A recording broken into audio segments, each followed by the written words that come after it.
Good afternoon and welcome to the second hour of this Thursday show. I'd like to run and, introduce everyone now in the studio. It's absolutely packed.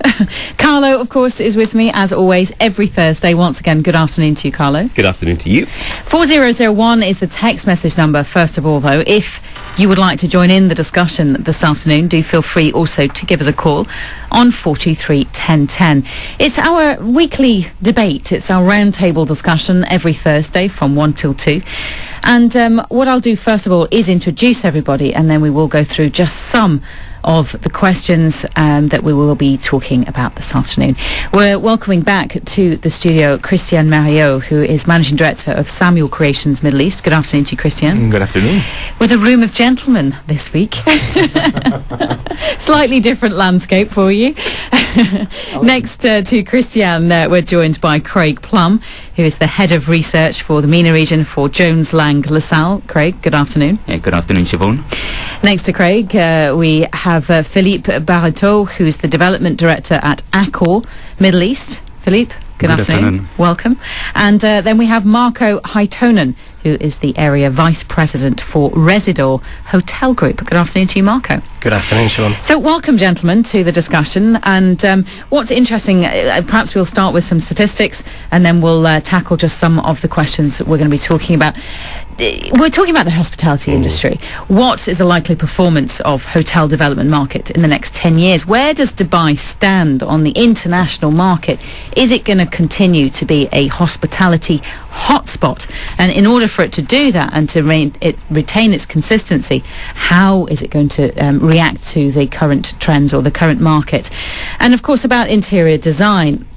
Have the design standards in the hotel industry been affected by the credit crunch? And what are some of those design trends? If I give just a few statistics which certainly caught my eye with regards to the population of the UAE, which is expected to grow 6% in 2009.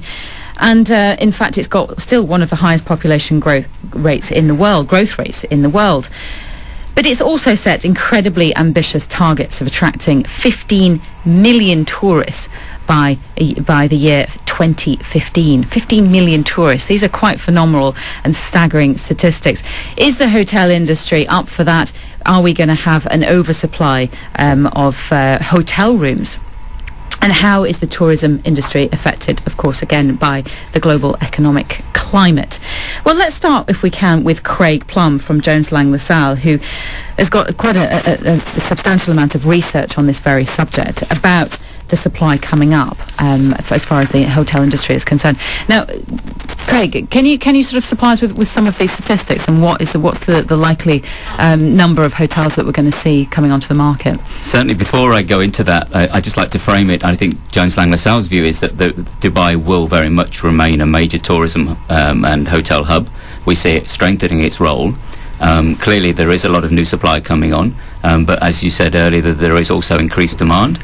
And I think we mustn't totally just focus on the numbers of rooms or the supply, because it's actually been interesting that it's one of the few regions in the world that's actually been increasing its hotel arrivals over the last year. And the plans for next year are, again, quite positive, with Emirates, Etihad, Fly Dubai, Air Arabia, all these airlines increasing flying more people into the region. So I think I'll start by giving you a few of the numbers on the supply side. It's important to see it in the overall picture. Right. And I think one of the trends I'd like to introduce is that we're really starting to see Dubai becoming part of a bigger market, and we're moving from Dubai as being a freestanding market in its own right to perhaps looking at the Dubai and Abu Dhabi as a combined market.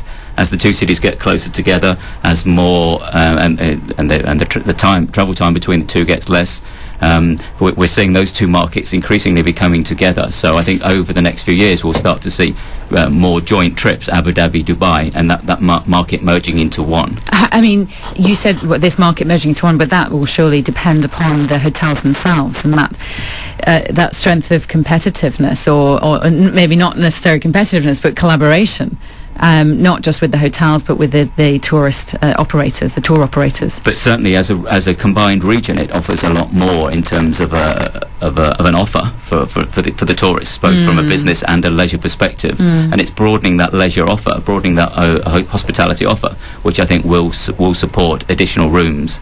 But maybe I'll just focus on the room supply for the moment, just as by way of introduction. We monitor 3, 4 and 5-star hotel rooms in Dubai.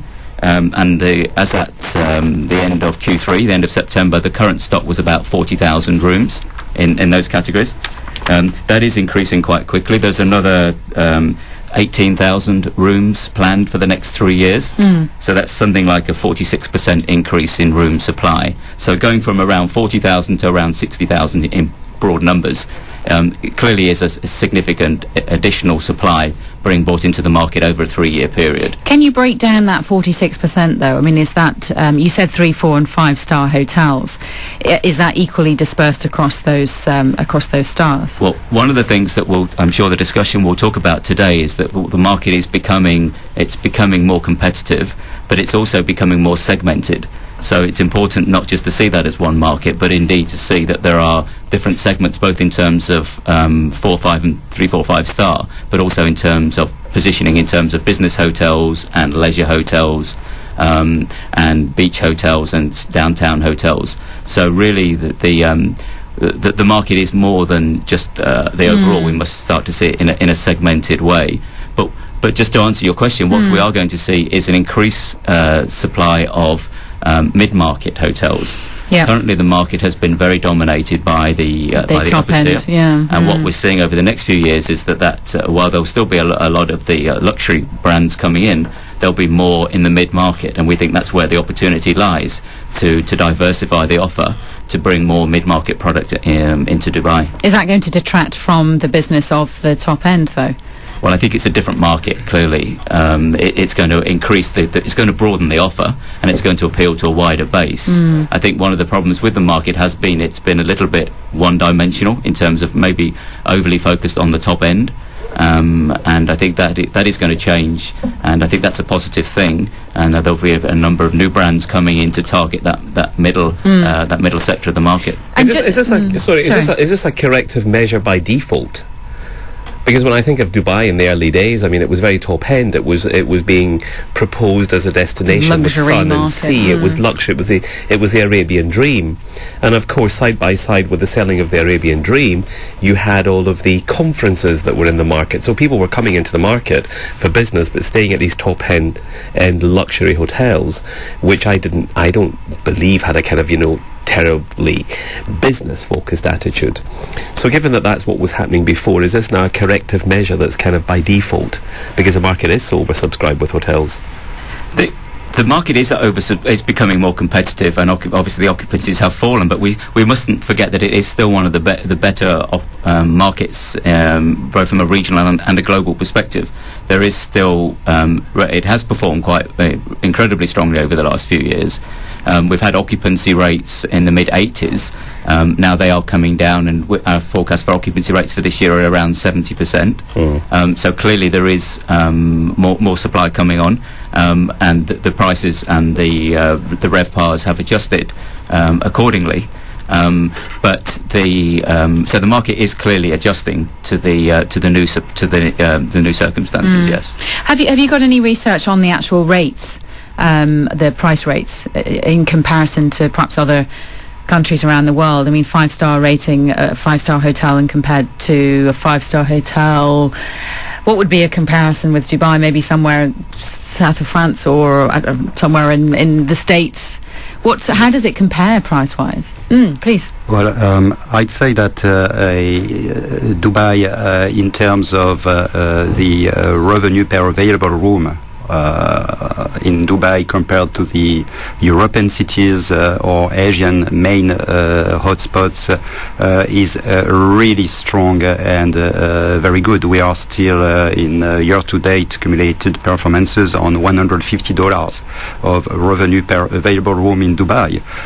It's quite very strong, and basically to answer your question about the 5-star destination that Dubai was, it's a natural effect of a maturing market to start initially with 5-star properties dedicated to, I would say, to brand the destination and dedicated to international travelers. And with the growth in the economy, the diversification of in the business, the emerging